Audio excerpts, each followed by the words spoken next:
Do you ever get one of those itches where you know you don't need something, but you're going to build it anyway? Been watching quite a few mallet videos lately. Find them quite a nice little build video. So I thought, even though I've got one, why not make a couple more mallets? So job one for this little project is quite simple. It's measure, mark and start the cutting.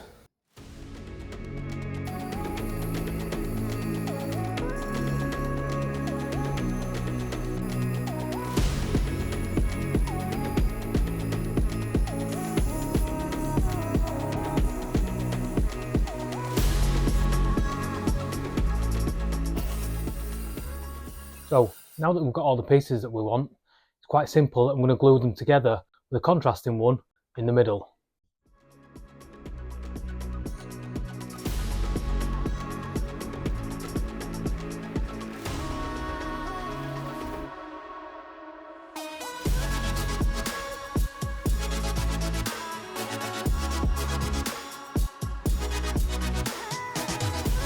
Now that the blocks are in clamps gluing, it's time to start on the handles. For this, I'm going to use my lathe for the first time.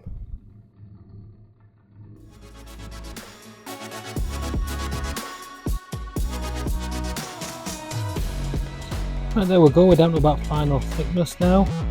Some nice finger grooves in, looking quite well.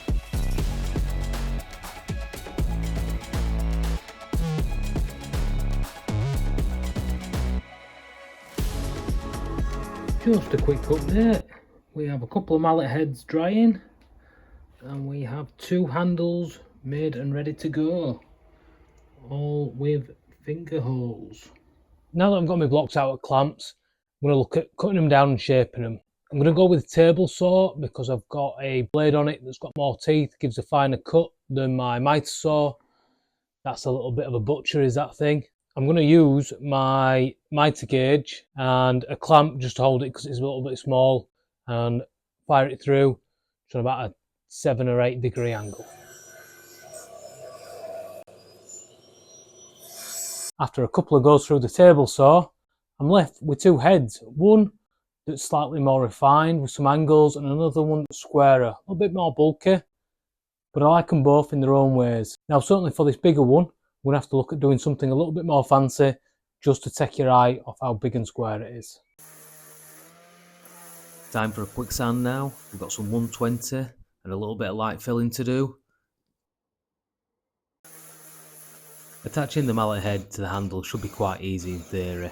I'm just insetting a hole with a small one in the middle for a big dowel and then clamping them together.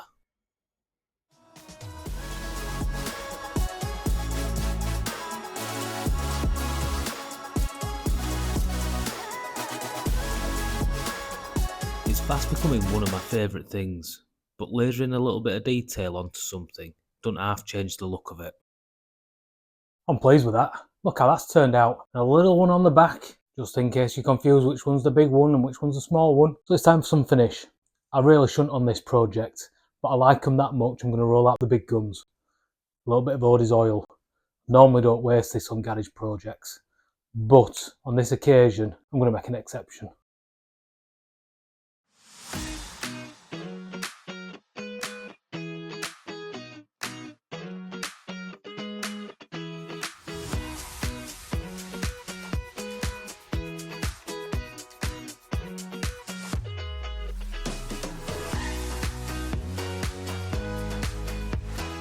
And there we go, 2 finished mallets. Got the big thwacker, got the little thwacker. I like them both different. This one's nice, big and chunky. This one just feels a little bit more delicate. I'd like to say it brings some finesse to my woodworking, but I'll probably still be butchering things. So as always, thanks for watching, and I hope to see you on the next one.